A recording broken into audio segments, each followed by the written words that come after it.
नमस्कार दोस्तों, हमारे YouTube चैनल स्टडी विद शक्ति में आपका स्वागत है। हम पढ़ रहे थे गुलाम वंश और लास्ट क्लास में हम देख चुके थे रज़िया सुल्तान और बहराम शाह के बारे में। आज हम बात करेंगे उससे आगे। बात करने से पहले आपसे एक छोटी सी रिक्वेस्ट है कि यदि आप हमारे चैनल पर पहली बार आए हैं तो प्लीज़ हमारे चैनल को सब्सक्राइब करें, वीडियो को लाइक करें और शेयर करें। मैं आपको बता चुका था कि 1242 ईस्वी में मृत्यु हो चुकी थी बहराम शाह की, और बहराम शाह के बाद जो दिल्ली का अगला शासक बनेगा, दिल्ली का अगला सुल्तान बनेगा, वह उसी का पुत्र बनेगा जिसका नाम होगा अलाउद्दीन मसूद शाह। लिखेंगे अलाउद्दीन मसूद शाह, जो दिल्ली का अगला सुल्तान बना था।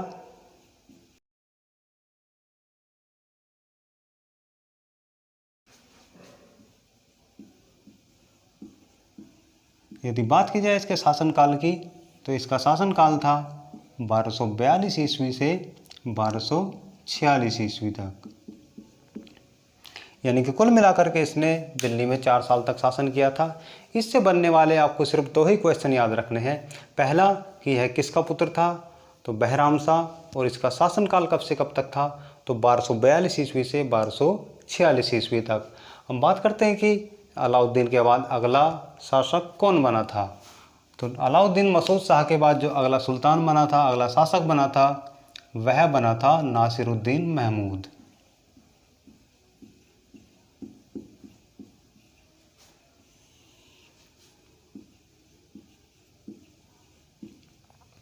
यदि बात की जाए इसके शासनकाल की तो इसका शासनकाल था 1246 ईस्वी से 1265 ईस्वी तक। हमारे कंपटीशन एग्ज़ाम के लिए वेरी मोस्ट इम्पोर्टेंट रूलर, बहुत महत्वपूर्ण शासक है, क्योंकि 4 से 5 क्वेश्चन ऐसे बनते हैं इससे जो अधिकतर एग्जाम में पूछे ही जाते हैं। बात करते हैं सबसे मेन क्वेश्चन की, जो सबसे ज़्यादा पूछा गया है कि ऐसा कौन सा शासक था जो टोपी सी करके अपनी जीविका चलाता था। तो आंसर होगा नासिरुद्दीन महमूद। यह ऐसा शासक था जो पूरे दिन भर टोपी सीता था और शाम के समय में उन्हें बाज़ार में बेच कर आता था। बेच करके जो धन पैसा मिलता था उसी से अपना खाना पीना करता था, अपनी जीविका चलाता था। दोस्तों याद रखना, वेरी मोस्ट इम्पोर्टेंट क्वेश्चन, कि ऐसा कौन सा शासक था जो टोपी सी करके अपनी जीविका चलाता था, तो नासिरुद्दीन महमूद। बात करते हैं इससे बनने वाले दूसरे और मोस्ट क्वेश्चन की। पूछा जाता है कि ऐसा कौन सा शासक था जो खाली समय में कुरान की नकल किया करता था, तो वह था नासिरुद्दीन महमूद, यानी कि कुरान की नकल करने का शौकीन था।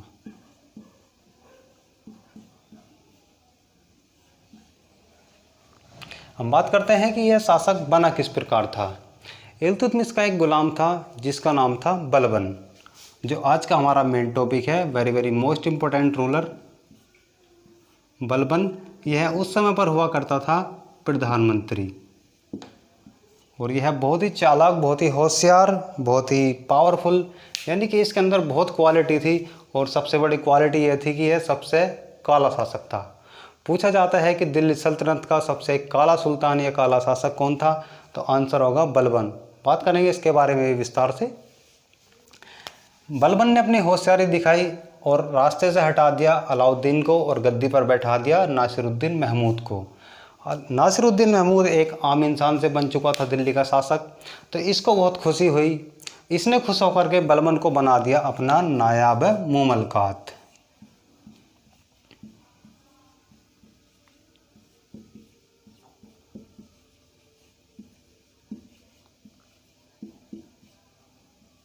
नायाब मुमलकात एक पद हुआ करता था जो 40 दल था उसका नियंत्रक।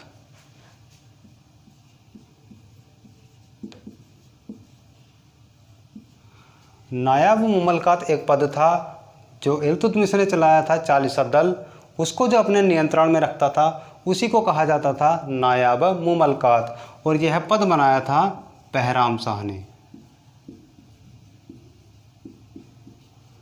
और बहराम शाह ने जो अपना पहला नायाब मुमलकात बनाया था वह बनाया था ऐतगीन को।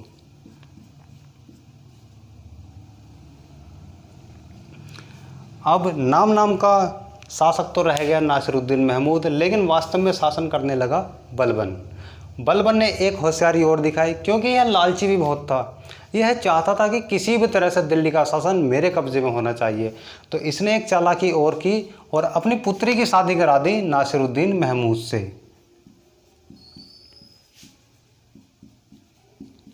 पुत्री की शादी करा दी नासिरुद्दीन महमूद से, और कब कराई? 1249 ईस्वी में। जब नासिरुद्दीन महमूद की हो गई शादी, तो अब बन गया यह बलबन का दामाद। अब पूरी की पूरी सत्ता, पूरे का पूरा शासन आ चुका था बलबन के हाथों में। जो भी करता था बलबन ही करता था। यह तो केवल नाम मात्र का ही शासक रह चुका था। इसी से खुश होकर नासिरुद्दीन महमूद ने इसको एक और उपाधि दी, जिसका नाम था उलूग खां।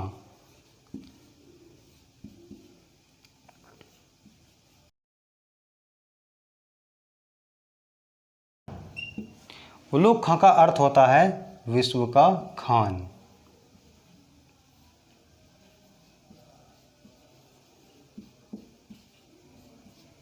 बलबन ने कराई शादी, तो नासिरुद्दीन महमूद ने दे दी बलबन को एक उपाधि, जिसका नाम था उलूग खां। और पूछा जाता है कि उलूग खां का अर्थ क्या होता है? तो विश्व का खान।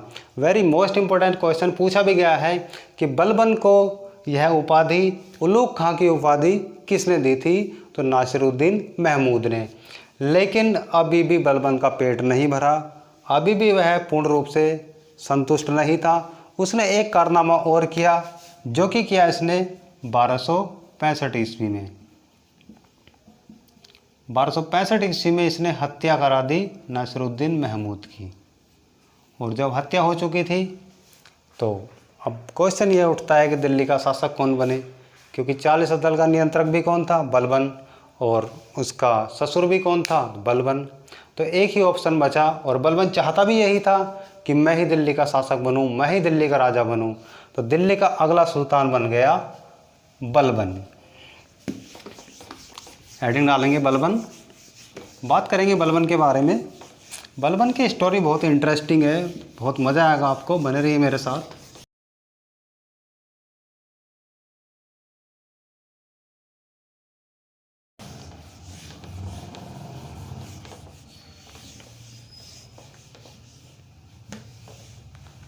चलिए हेडिंग डालेंगे Balban.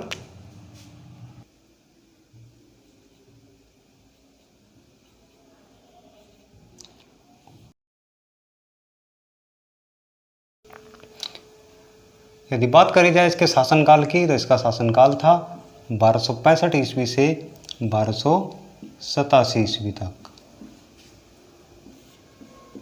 Very very most important ruler. सबसे ज़्यादा क्वेश्चन गुलाम वंश में इसी से बनते हैं। यदि बात की जाए कि बलबन का पूरा नाम क्या था, तो बलबन का पूरा नाम था गयासुद्दीन बलबन। और यदि बात की जाए कि इसका वास्तविक नाम क्या था, तो इसका वास्तविक नाम था बहाउद्दीन।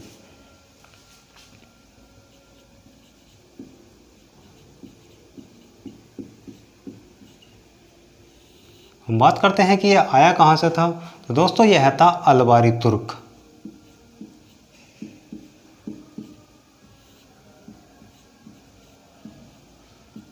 कहीं पर आपको अलबारी लिखा हुआ मिल सकता है और कहीं पर इलबारी, दोनों का मतलब एक ही है, घबराना बिल्कुल नहीं है।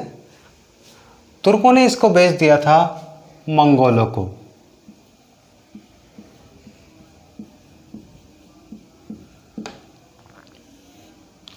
बलबन शायद ही एक ऐसा शासक था जो अपनी ज़िंदगी में सबसे ज़्यादा बार बेचा गया था। यह एक ऐसा गुलाम था जो बहुत ही बार बेचा गया, और लास्ट टाइम यह आ गया ग्वालियर में। जब यह पहुंच गया ग्वालियर, तो दोस्तों बात है 1233 ईस्वी की। 1233 ईस्वी में इल्तुतमिश गया था ग्वालियर में एक युद्ध करने के लिए, और इस युद्ध में इसकी विजय हुई थी। और वहाँ से आकर के इसने दो महत्वपूर्ण कार्य किए थे। पहला, उसने बलबन को खरीदा था। दूसरा, जो यह सिक्के चलवाता था उस पर रज़िया सुल्तान का चित्र अंकित कराया। वेरी मोस्ट इंपॉर्टेंट क्वेश्चन पूछा जाता है कि किस युद्ध के उपरांत या किस विजय के उपरांत इल्तुतमिश ने सिक्कों पर रज़िया का चित्र अंकित कराया था? तो ग्वालियर विजय के उपरांत। तो दोस्तों अब इसको खरीद लाया था इल्तुतमिश, और सबसे पहले इसने इसको बनाया अपना गुलाम। दोस्तों, वेरी वेरी पावरफुल रूलर, यानी कि बलबन में इतनी ताकत थी, यह बहुत हट्टा कट्टा, बहुत तकड़ा और सबसे ज़्यादा काला था। यदि बात की जाए कि दिल्ली सल्तनत में सबसे काला शासक कौन था, तो आंसर होगा बलबन। अभी हम बात करेंगे इसके बारे में, इसके काले होने से भी, क्योंकि ये इतना काला था कि लोग इसकी इज्जत भी नहीं करते थे। राजा होने के बावजूद भी इसको राजाओं वाली इज्जत नहीं मिल पाती थी, इसलिए इसने एक प्रथा चलाई, अभी मैं बताऊंगा उसके बारे में। तो जब इल्तुतमिश ने इसको बनाया गुलाम, इसकी पावर देख करके फिर इसने इसको बना लिया अपना अंगरक्षक। और जब शासन आया रजिया सुल्तान का, तो रजिया सुल्तान ने इसको बना दिया 40 दल का सदस्य। 40 दल का सदस्य होने के बाद इसने रजिया ने ही इसको बना दिया था प्रधानमंत्री। और जब शासन आया बहराम शाह का, तो वह 40 दल का सदस्य ही बना रहा। और जब शासन आया मसूद शाह का, फिर भी यह सदस्य बना रहा। लेकिन जैसे ही शासन आया नासिरुद्दीन महमूद का, तो अभी अभी मैंने आपको बताया था कि नासिरुद्दीन महमूद ने इसको बना दिया था नायाब मुमलकात, यानी कि 40 दल का नियंत्रक।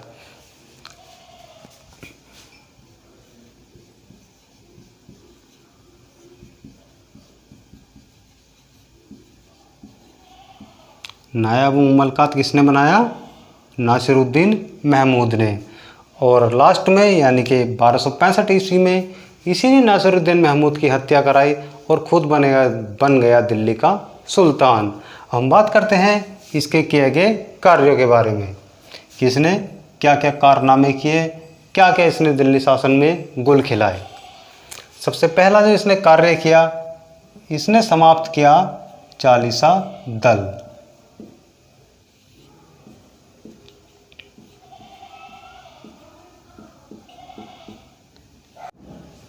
40 दल की इसने समाप्ति कर दी, जिसकी शुरुआत की थी इल्तुतमिश ने। इसने 40 दल को समाप्त क्यों किया? क्योंकि यह जानता था कि 40 दल जो था इल्तुतमिश के पुत्रों की, इल्तुतमिश के पोतों की बात मानेगा, और बलबन तो एक बाहर से आया हुआ गुलाम है, इसलिए हो सकता है कि 40 दल मेरे पे ही अटैक कर दे, मुझको ही ख़त्म कर दे। तो बलबन ने सोचा क्यों ना इसी को ख़त्म कर दिया जाए, और इसने समाप्त कर दिया 40 दल। और इसने अपना सेना विभाग बनाया, जिसको कहा गया दीवाने अर्ज।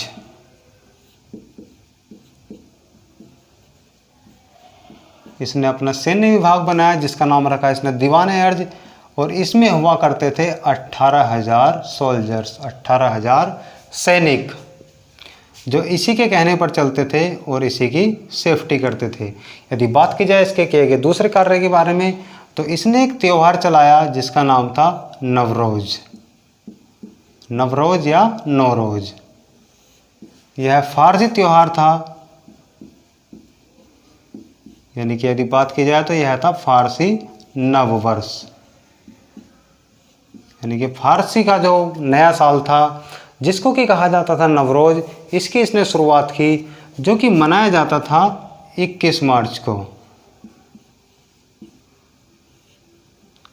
और यदि बात की जाए समाप्ति की, कि इसको समाप्त किसने किया, तो इसको समाप्त कर दिया औरंगजेब ने।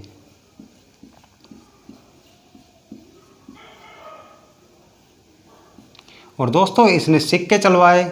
बात करते हैं इसके तीसरे कार्य के बारे में, कि पूछा जाता है कि जो इसने सिक्के चलवाए थे उस पर किसका चित्र अंकित था, तो उस पर थे खलीफा के चित्र। जो इस्लाम धर्म के धर्मगुरु होते हैं उन्हीं को कहा जाता है खलीफा। और इसने जो सिक्के चलवाए थे उन पर खलीफाओं के चित्र अंकित कराए थे।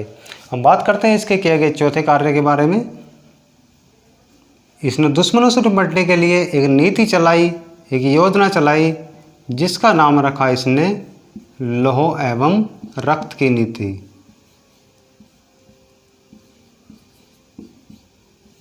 Iron blood policy. इसका मानना था कि यदि कोई एक बार बातों से मान जाता है तो ठीक है, वरना लोहे की तलवार से उसको कलम कर दिया जाए, उसको समाप्त कर दिया जाए। हम बात करते हैं इसके अगले कार्य के बारे में, क्योंकि यह बहुत काला शासक था, सबसे काला शासक था, इसीलिए लोग इसकी इज्जत नहीं करते थे, कोई भी इसको इज्जत नहीं देता था।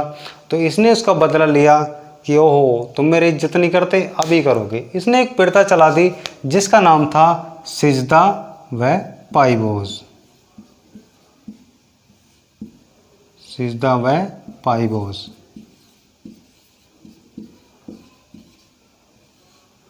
सिजदा का अर्थ होता है सर झुकाना,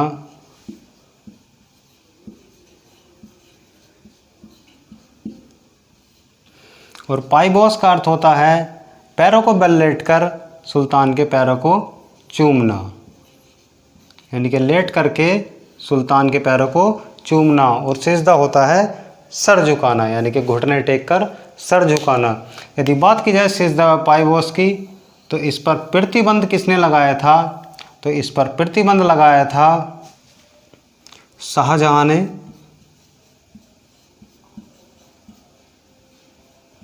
शाहजहां ने इस पर प्रतिबंध लगाया था, लेकिन पूर्ण रूप से जो समाप्त किया था वह किया था औरंगजेब ने।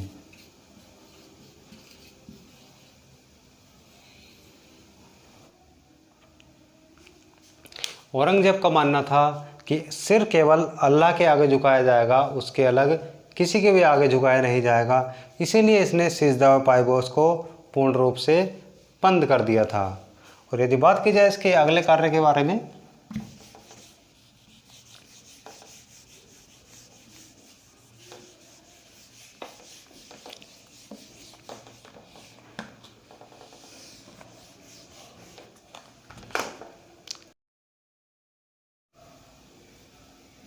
बात करते हैं इसके छठे कार्य के बारे में।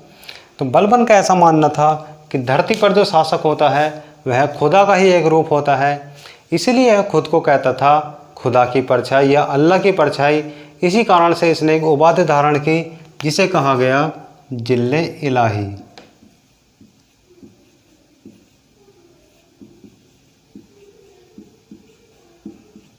जिल्ले इलाही की इसने एक उपाधि धारण की।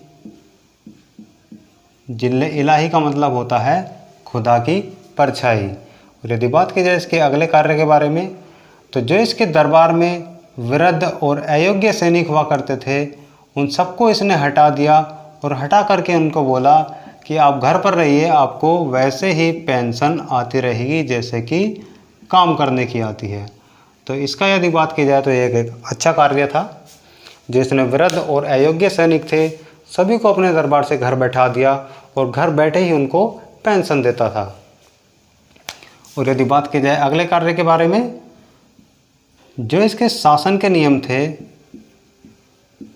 जो इसके शासन के रूल हुआ करते थे, इसको इसने बना दिया था कुरान के अनुसार। यह धर्म को बहुत मानता था, इस्लाम धर्म को बहुत मानता था। और दोस्तों यदि बात की जाए बलबन की, तो यह दिन में 5 बार नमाज पढ़ा करता था। धर्म को मानने में यह बहुत आगे था, इसलिए 5 टाइम की नमाज पढ़ता था। और इसने अपनी शासन व्यवस्था जो बना दी थी वो कुरान के नियमों के हिसाब से बना दी थी कि किस प्रकार एक राजा को शासन करना चाहिए। दोस्तों इसके दरबार में 2 कवि हुआ करते थे, जो प्रमुख कवि हैं, जिनमें एक है अमीर खुसरो और दूसरे हैं अमीर हसन।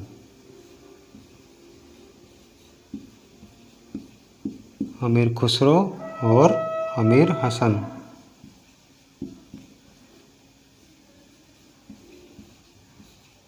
अमीर खुसरो जिनको कि कहा जाता है तोताए हिंद, हिंदुस्तान का तोता। पूछा जाता है कि अमीर खुसरो ने अपना जो कवि का कार्य था वह किसके शासनकाल से शुरू किया था? तो वह किया था बलबन के। और यदि बात की जाए कि सबसे ज़्यादा किसके शासन में रहे थे, तो अलाउद्दीन खिलजी के। जो सबसे ज़्यादा पूछा जाता है वह यही पूछा जाता है कि अमीर खुसरो ने अपना शासन किसके शासनकाल में शुरू किया था? तो वह किया था बलबन के शासनकाल में।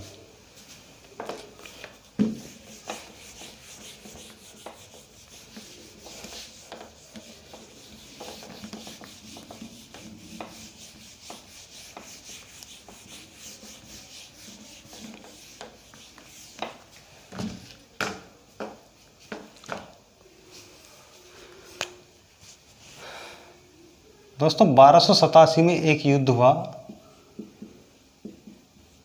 और यह है तीसरा मंगोली आक्रमण था। भारत पर तीसरा, परंतु दिल्ली सल्तनत पर दूसरा। और दोस्तों इस युद्ध में जो बलबन का पुत्र था, जिसका नाम था शहजादा मोहम्मद, शहजादा मोहम्मद इस युद्ध में मारा गया। और अपने पुत्र की मौत की गम में बलबन भी 1287 में ही मारा गया। पूछा जाता है कि वह कौन सा शासक था जो पुत्र वियोग में मरा था, तो आंसर होगा बलबन। क्योंकि बलबन एक ऐसा शासक था जो अपने बेटे की मौत का सदमा बर्दाश्त नहीं कर पाया और पुत्र वियोग में मारा गया। इसके पुत्र शहजादा मोहम्मद और बलबन दोनों की ही समाधि बनी हुई है दिल्ली में, और दिल्ली में मेहरौली पार्क में। यदि पूछा जाए कि बलबन का मकबरा कहाँ स्थित है, तो मेहरौली पार्क दिल्ली में स्थित है। अब मृत्यु हो चुकी थी बलबन की 1287 ईस्वी में। जो दिल्ली का अगला सुल्तान बनेगा वह इसी का पोता बनेगा, जिसका नाम है कैकुबाद। कैकुबाद जिसका कि शासनकाल था 1287 ईस्वी से 1290 ईस्वी तक। कैकुबाद से सिर्फ आपको एक ही क्वेश्चन याद रखना है। पूछा जाता है कि वह कौन सा शासक था जिसकी मृत्यु लकवा मार जाने के कारण हुई थी, तो आंसर होगा हमारा कैकुबाद। और कैकुबाद के बाद जो अगला शासक बना था वह बना था क्यूमर्स, जिसका शासनकाल कुछ ही महीनों तक रहा था। और 1290 ईस्वी में ही मलिक फिरोज ने इसको मार दिया था और गुलाम वंश को समाप्त कर दिया था।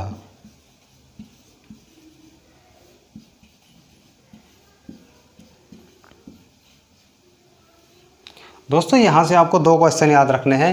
यदि पूछा जाता है कि गुलाम वंश में गद्दी पर बैठने वाला अंतिम सुल्तान कौन था, तो आंसर होगा कैकुबाद।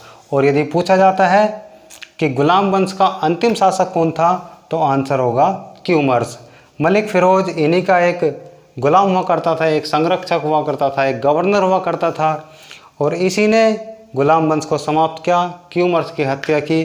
क्यूमर्स एक नाबालिग बच्चा था, उसको इसने आसानी से मार दिया और मार करके अपना अगला वंश स्थापित कर दिया, जिसका नाम रखा खिलजी वंश।